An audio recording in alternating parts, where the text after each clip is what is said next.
Nesse episódio, muito curioso, né? O hospital, o risco que ninguém te contou. Hoje, o que que nós vemos? Uma situação muito confortável de se ir ao hospital ou ficar no hospital. Mas, de fato, é um ponto importante que temos quando precisamos solucionar algum problema de saúde ou mesmo investigar alguma coisa. Ninguém está negando isso. Mas o que conscientemente, ou pelo menos conseguimos sentir, é o risco de estar lá no hospital. O fato de estar lá no hospital implica em risco de, não só de morte, que seria a pior situação, mas também de algum evento adverso. E nesse episódio, a gente até brincou, trazendo uma comparação com o esporte radical. Porque o esporte radical, todo mundo, em teoria, já sabe que existe um risco atrelado. Já é meio óbvio aquele que pratica. Mas quando vai ao hospital, não existe esse conceito, não existe esse reconhecimento. E aqui nós trazemos os dados, né, e a discussão a respeito do risco chamado hospital. Espero que gostem. Muito bem, bem-vindo a todos. Mais uma gravação do nosso Entre Neurônios. Hoje, aqui com Arthur, a Karen de última hora com um paciente complicou, eu não pôde estar presente, e o Paulo também teve um intercurso aí com um familiar, tal, que foi doente, mas enfim. Então eu, Arthur, aqui. Bem-vindo, Arthur. Dê um salve aí para todos nós. Olá, pessoal. Muito bom estar de volta. Um tema interessante novamente. Todos os temas que a gente traz são interessantes, né? Mas é muito bom estar aqui. E um abraço para os nossos participantes que, infelizmente, hoje não puderam estar conosco.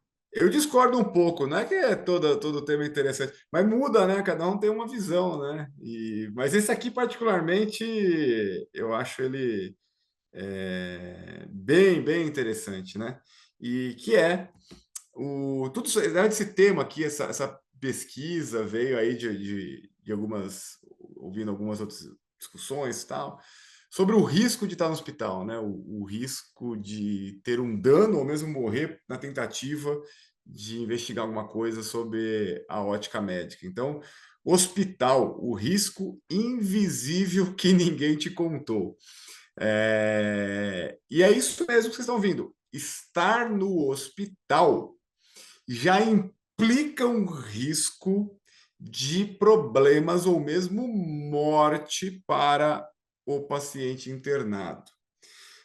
E parece até contrassenso ouvir isso, né, Arthur? Porque a gente vai para o hospital na busca de uma solução em virtude devido a um problema, né? Devido a uma necessidade. E nós vamos lá bater na porta do consultório, ou mesmo do hospital, pedindo esse apoio, essa supervisão, essa investigação, esse tratamento. E quando olhamos números, os números assustam. Vamos falar deles um pouquinho. Mas é muito doido, né? Essa constatação, né, Arthur? Acho que até me lembra assim, tem um negócio de avião, carro, não é isso? É aquela situação da falsa sensação de segurança, né? A gente pensa que, porque é um hospital quaternário ou terciário, é um lugar mais seguro para se viver e para se estar. Mas não é. O hospital, primeiro tem um viés aí, né? Ninguém vai para o hospital porque quer, às vezes é porque precisa. Mas o hospital tem vários riscos intrínsecos associados, de infecções.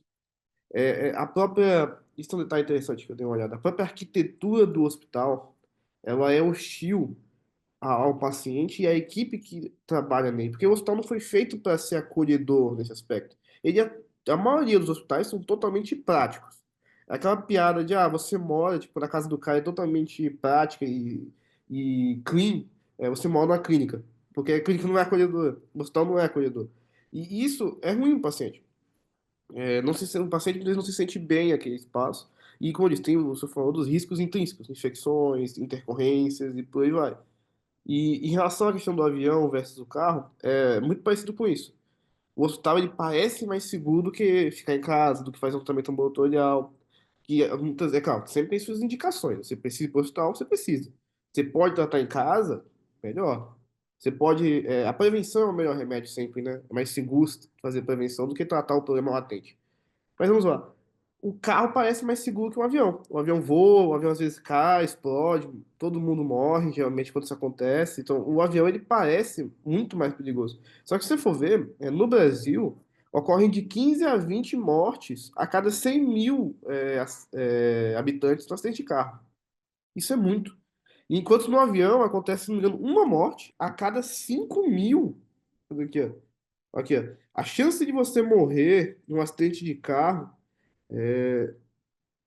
aqui é, ou seja, você teria que voar um voo por dia por 10 mil anos para você ter a chance de estar num acidente fatal. Ou seja, a pessoa que realmente se acidente de avião é muito azarada, porque são muitos voos e os voos são seguros. Agora, o carro, ele, por estar no chão, por parecer mais seguro, as pessoas confiam mais nele, mas as pessoas morrem mais em acidente de carro.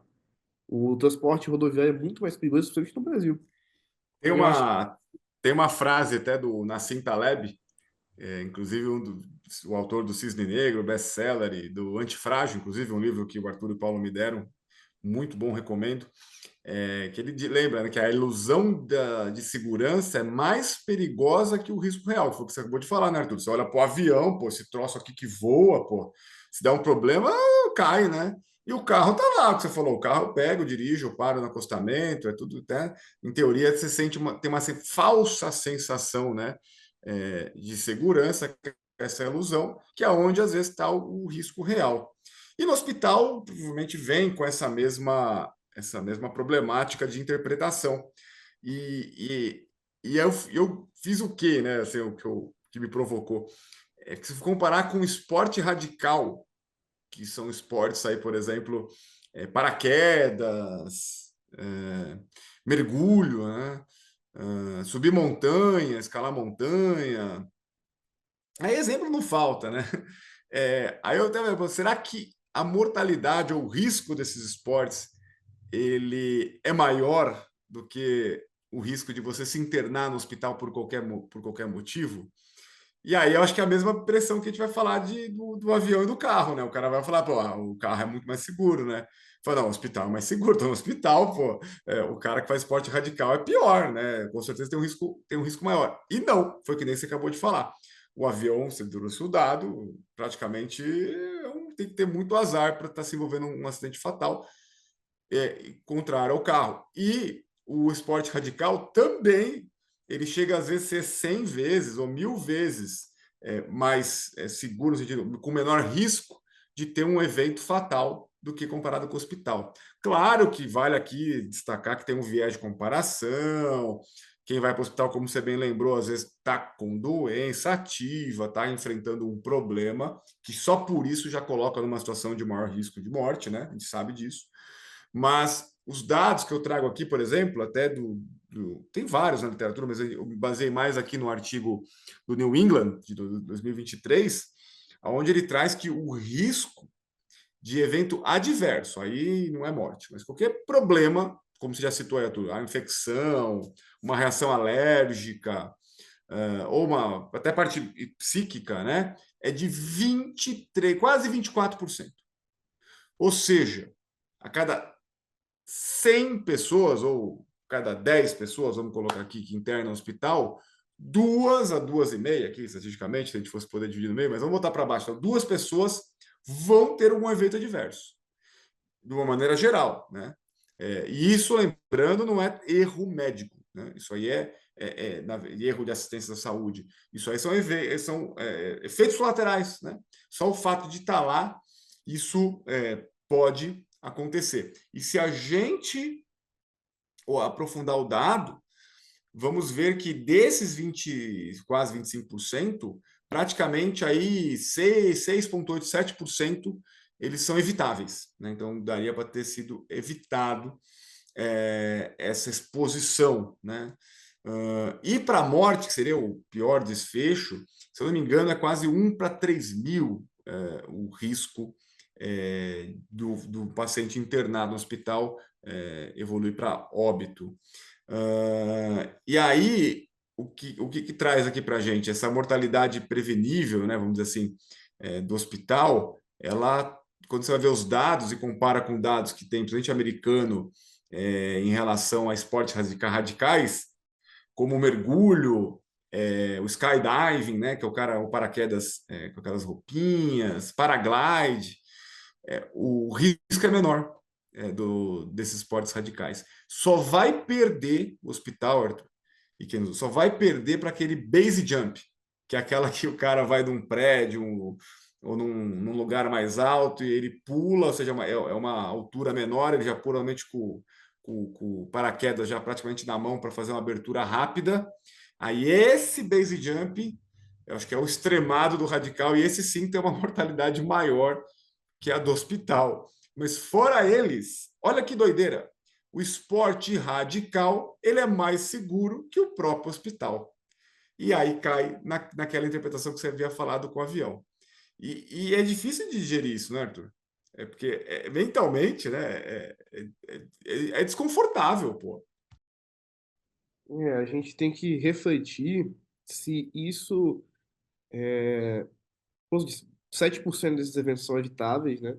A gente tem que refletir o papel, às vezes, do trabalhador da saúde e do própria estrutura do hospital nessa situação, né? Porque, como eu disse, a prevenção é a melhor forma de proteger esse paciente, né? Impedir que ele seja exposto a esses ambientes hostis e tenha essas intercorrências. Então, garantir que esse paciente não precise ir ao hospital. Acho que esse é o ponto principal.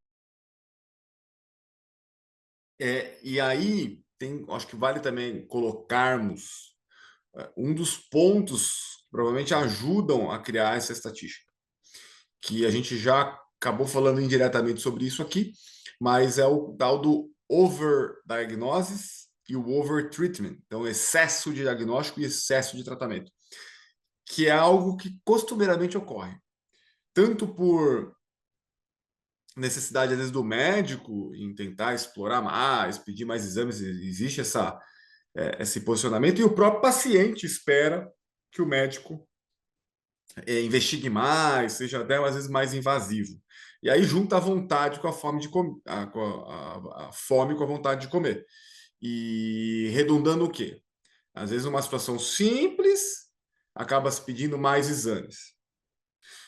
Nesses exames aparecem algumas coisas que a princípio não têm relação com a queixa principal e o motivo, às vezes, até da internação. E acabam virando até um ruído na análise do paciente, na situação do paciente naquele momento. Só que é um ruído que gera interrogações, gera dúvidas e questionamentos.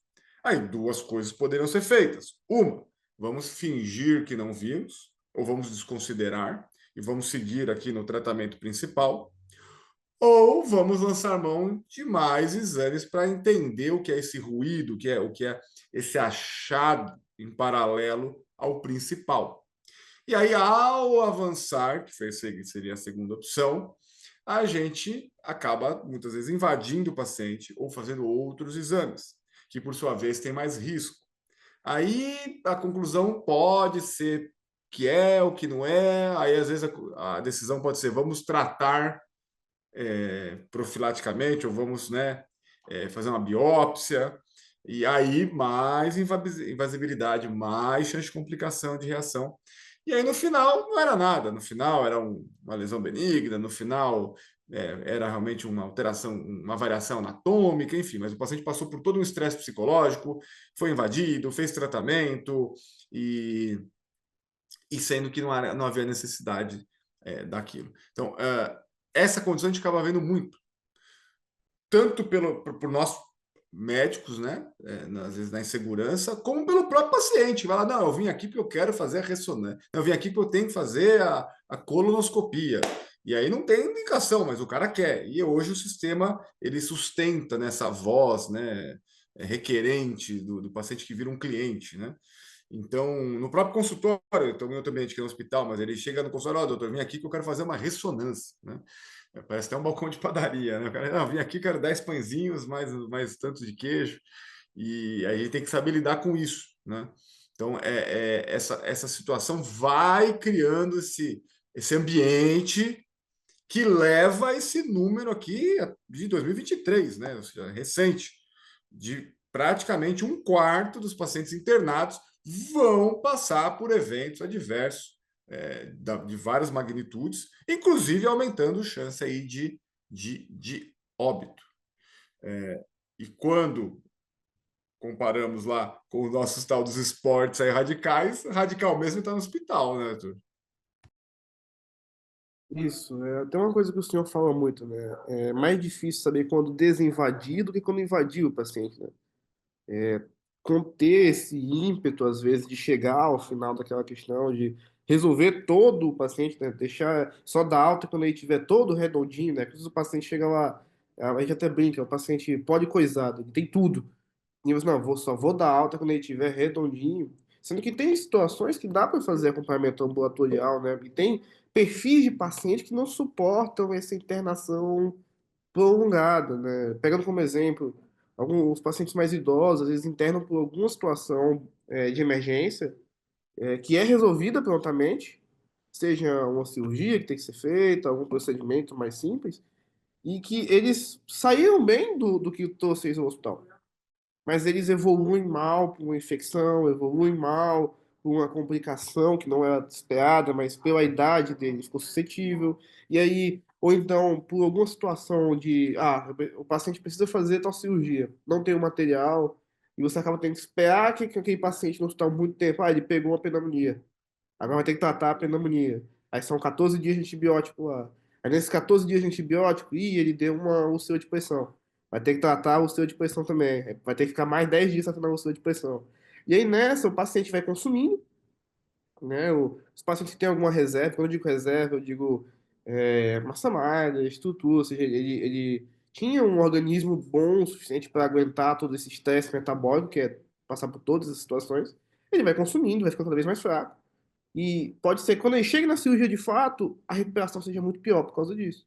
Que ele perdeu muito da reserva metabólica que ele tinha, esperando chegar o procedimento dele, com as situações que vão acontecendo. E o hospital é um ambiente hostil, seja pessoalmente. Eu trouxe um dado aqui que 24% dos profissionais da saúde dos Estados Unidos tiveram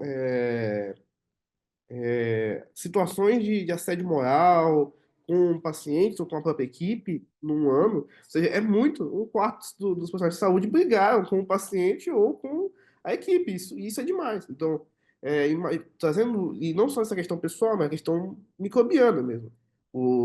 Com toda certeza, os micro-organismos mais fortes que tem numa cidade estão dentro do hospital. É lá que se usam os antibióticos mais potentes, quando eles para pacientes fragilizados, são um perigo absurdo.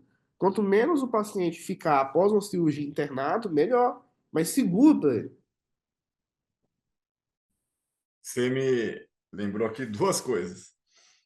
Primeiro, você falou do paciente e tal, a demanda. Teve um caso até recente aí que a gente precisava fazer uma ressecção de um tumor cerebral, tal, e aí precisava, não sei, cargas d'água, ele tinha uma história de uma situação no intestino, e aí eu, não, tem que fazer uma colono para garantir que não tem nada aí da investigação.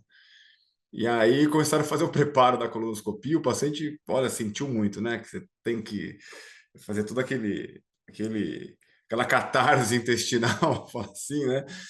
E o paciente começou a desidratar, e o paciente ficava mal. E aí, meu amigo, no terceiro dia, o paciente estava mal, ele pegou a esposa, ele pegou na mão da equipe, falou, olha, doutor, não dá para fazer, não, vocês vão me matar fazendo esse negócio aí, não dá para fazer esse exame, não, entendeu? Então você veja. E aí parou, então não vai fazer, vamos seguir com outra coisa, porque realmente ele estava num momento ruim ali, que não dava para esse preparo, ele não estava reagindo bem ao preparo. Tinha uma ou outra, ou resolveu o problema principal dele naquele momento, com uma condição melhor, parando aquele preparo, suspendendo o preparo, né? Ou continuar nessa toada e deixá-la numa situação pior, que até dificultaria a própria cirurgia depois, né? Principal. Então, são essas situações que às vezes você vai lá no fluxograma do hospital e esquece de ter essa sensibilidade, né? De atacar o que precisa e depois você vai contornando o que vem à parte.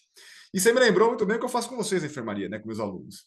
Porque eu sempre doutrino vocês no sentido assim, entrou na enfermaria, a postura é outra, né? Uma coisa é na emergência, a emergência invade, interna, pede exame, porque vai salvar alguém que está numa situação de risco iminente de morte. Mas na enfermaria, vocês sabem qual que é o meu mantra, né? Por que está internado? Tem que dar alta. Então, primeira coisa, se o paciente está invadido, vamos desinvadir. Então, se é central, tem que não dá para. IV tem que ser VO, né? Ah, IV não dá para tirar ainda. Então, se é do central, é para o periférico, né? Por que está com sonda uretral? Então, não consegue fazer numa fralda, não consegue usar com MAD ou papagaio para fazer para urinar, né? Por que está em repouso? Temos que estimular, temos que tirar da maca. Por que está tomando esses remédios? Vamos reduzir o número de remédios, né? Então, até findar com a alta. Então, esse aqui é o mantra, né? Eu bato na moleira de vocês nisso porque até respeitando esses números de hoje, né? Porque eu sei que estar lá no hospital é um risco, e é um risco grande. Então, quanto antes eu conseguir tirar o paciente, é melhor. E muitas vezes por comodismo e até pela ideia da família, não, estar aqui, eu tenho medo de ir para casa, porque estar aqui é mais seguro. Que às vezes vai acontecer, depende da doença. Não estamos falando que não é para ficar no hospital, mas nós temos que aprender a gerenciar o risco. Porque, assim, tudo tem risco, né? Atravessar a rua tem risco, né? Viajar tem risco, né? Passar por uma cirurgia tem risco, né? Estudar medicina, né, Arthur? Tem risco. Então, a gente tem que identificar, quantificar e gerenciar. Porque, como dizia Guimarães Rosa, né? Para morrer, basta estar vivo. Então, esse risco vamos perenemente enfrentá-los. Mas como lidar com esses riscos, né? Como gerenciar? Então, eu acho que tudo parte aqui, no primeiro momento, é de reconhecer, né, Arthur? Falar, pô, eu vou para o hospital, lá não é um ambiente bom, lá é um ambiente que traz riscos à minha presença lá. Então, estarei lá precisando. Estarei lá por um motivo X, Y, Z, que demanda tal exame, demanda tal preparo, que demanda tal procedimento, né? Realizei, deu certo, ótimo, vamos para casa, né? Porque estar no hospital, isso já vai trazer essa problemática. Então, reconhecer que existe, né? Avaliar o que precisa ser feito, planejar, né? Fazer a decisão compartilhada, a equipe com o paciente, com a família, né? Para poder respeitar até os princípios éticos aí do paciente, autonomia, né?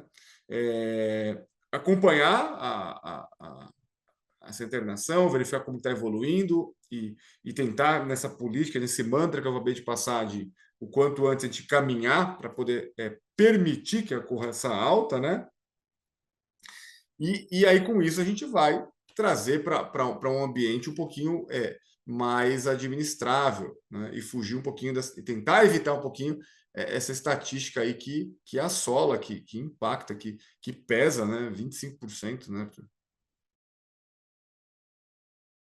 Uma coisa que o senhor comentou que eu não levava, tipo, tão a sério, assim, não que não levava a sério, mas não imaginava que tinha um peso tão grande. E esses dias eu tava rodando em um ambulatório de cirurgia pelo internato, e aí apareceu uma paciente lá que tinha passado por uma cirurgia com um dos médicos do nosso ambulatório, se não me engano, inclusive era o médico que estava atendendo ela naquele dia no ambulatório lá. E aí ela disse que passou por outro segmento, em outro lugar. E aí o médico desse segmento, acho que de outra especialidade, brincando ou em tom de piada, falou, ah, senhora, tal, a senhora já deu não sei quantos problemas aí na cabeça, tipo AVC e tal, mas brincando, pelo que eu entendi. E a mulher levou isso pro coração. E aí chegou lá dizendo, doutor, eu queria saber se durante a cirurgia eu dei algum AVC, porque no meu prontuário não fala nada. O outro médico falou e aí eu não consigo dormir. E a mulher estava sem dormir há semanas por causa disso. Então, eu acho interessante essa questão da gente lutar para tornar o ambiente um pouco melhor também, sabe? Evitar alguns tipos de brincadeiras para a gente que é da área, às vezes pode realmente parecer uma brincadeira ou um tom de piada. Mas o paciente não leva nesse sentido, né? A maioria das vezes. E isso é extremamente perigoso para a gente e para eles. Então, mas isso que você relatou, Arthur, ele entra nessa estatística. Porque não é evento adverso só de reação alérgica, de um machucado. Mentalmente também é isso que a paciente passou 7 dias sem dormir, agoniada, com uma informação dispersa aí, que não tinha sentido, mas ela tomou para ela como algo real. Isso é um evento adverso. Isso é um evento adverso. Inclusive, a gente, às vezes, é o que você acabou de falar, às vezes na beira do leito, explicando mais rápido, faz uma analogia, às vezes que a paciente não capta, né, o teor da coisa. Não, isso aqui é uma manchinha, isso aqui essa mancha não tem nada. Pronto, a paciente vai sair um pouquinho, que mancha é essa? E ela vai, às vezes, demorar todo um ciclo ali de até conseguir um outro colega para explicar o que é essa mancha, né? E vai agoniar por isso, vai sofrer e sofre. Então, isso entra, Arthur, isso entra como evento adverso. E é impressionante, né? E voltando àquela questão que eu comentei no início, sobre o ambiente em si do hospital, né? Eu acho que existem hospitais que tentam ter uma arquitetura acolhedora, no sentido de, é coisa simples, eu vou tornar um ambiente mais humano, vou reduzir um pouco a iluminação branca, que é predominante no hospital todo, até por uma questão operacional, né? Criar ambientes mais cotidianos aos pacientes, áreas abertas e tal, mas a grande maioria dos hospitais não fazem isso. E eu não sei se os nossos ouvintes já tiveram essa situação na vida, se eles já andaram no hospital de madrugada. Para você ter noção do que eu acho que é um dos principais problemas para a questão psicológica dos pacientes, que é o quê? O hospital de madrugada ele é igual ao hospital de dia. As luzes são as mesmas, o ambiente não para a noite toda. Então, tipo assim, o paciente, não é o paciente que está numa ala mais isolada, ou ele está em uma ala que requer uma atenção mais redobrada, uma unidade de terapia intensiva, uma unidade de cuidados intensivos, né, UCI, ou mesmo uma sala amarela da vida, ele não tem noção do que é dia e que é noite. E isso, para o ciclo circadiano do paciente e para a mente dele, é terrível. É só pegar o que acontece com os idosos, né? Que literalmente tem patologias associadas à perda de consciência por causa disso. Você me lembrou lá em São Paulo, através do hospital, quem for de São Paulo conhece, né? Famoso. Ele era o antigo Nossa Senhora de Lourdes, o antigo Lourdinho, depois a Rede D'Or comprou e virou o São Luís Jabaquara. E eles tinham uma unidade na reforma deles lá que era uma UTI subterrânea, então aí não tinha nada, não tinha janela nenhuma, né? E aí eles bolaram para tentar diminuir esse dano mental, está num bunker, né? Vamos dizer assim. Eles compraram televisões grandes até para a época, né? Sei lá, uma TV grande para a época lá, sei lá, 50, 60 polegadas, né? Hoje já tem até quase 100 polegadas, né? E eles botaram uma câmera, porque lá no Jabaquara nós estamos na cabeceira sul do aeroporto de Congonhas. Que inclusive é a cabeceira que aquele avião da TAM lá, o Fokker 100 caiu, né? E eles botaram uma câmera grande lá, com mirada para o aeroporto. E aí na televisão, o cara tá internado, fica aquela câmera do aeroporto, você fica vendo os aviões entrando e saindo da pista, uma câmera com alto poder de zoom, que está longe do hospital, né? Então vai dar um zoom para ficar uma visão ainda global em cima do aeroporto, né? Então o cara fica com essa visão do aeroporto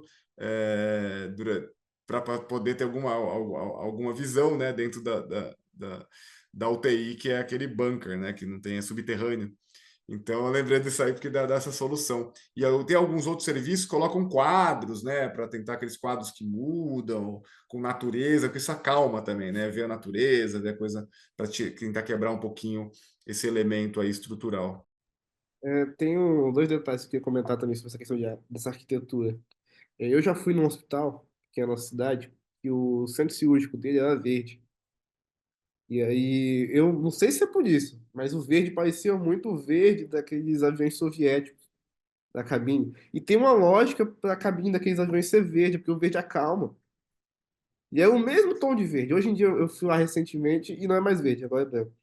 Mas eu realmente me pergunto se realmente não é para acalmar também o ambiente. Tanto algumas paredes do hospital quanto o centro cirúrgico eram todos em tons de verde. E outro ponto que eu queria trazer é que essa questão de não saber que é dia e que é noite, o paciente vai até dar em delírio, né? Que pode acontecer. E é muito bom quando a gente tem noção de ajudar esses pacientes quanto a isso, né? Eu já tive algumas situações de ver isso acontecer e é muito triste, porque é uma coisa facilmente evitável.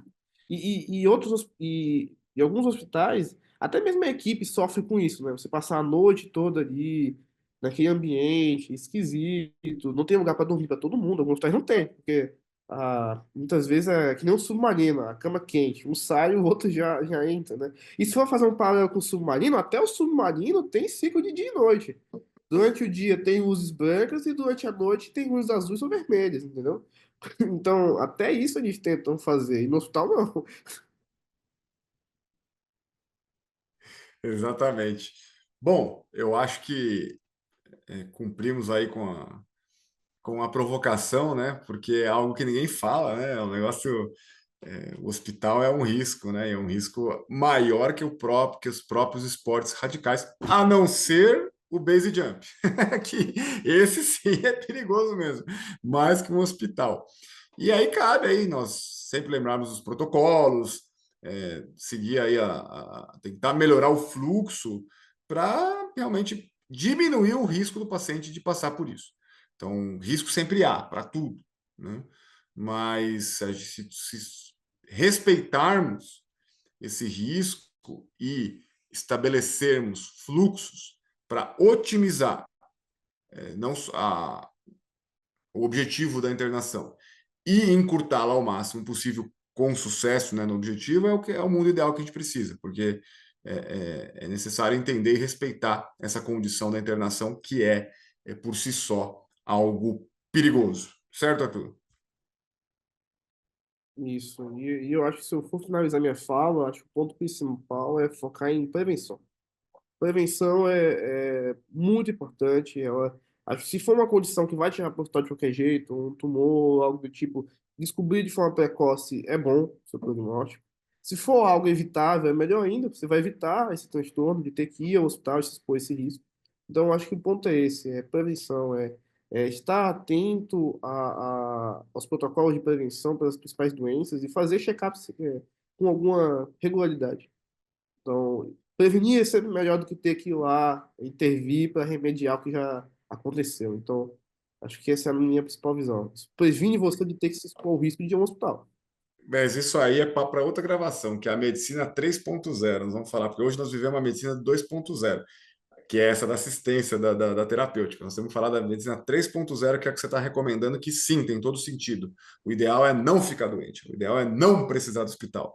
E para isso, sim, há estudos, há fluxogramas, há recomendações. Mas por hora, a gente sabe que até por outras doenças, fatalidades, traumas, essas coisas, podemos precisar do hospital. Ele está lá para isso, para cumprir sua função, inclusive resolve muito bem muitas emergências e muitas condições aí de urgência e até de tratamento diversos. Não estamos tirando aqui o poder, né, a benesse do hospital, mas temos que lembrar que tem um grande efeito colateral que chega junto, que são os efeitos adversos de estar internado, inclusive com risco de mortalidade secundária a essa internação. Então era isso. Nos vemos aí no próximo episódio. Obrigado, Arthur, pela sua presença. Até a próxima. Obrigado, doutor. Obrigado a todos. E tchau.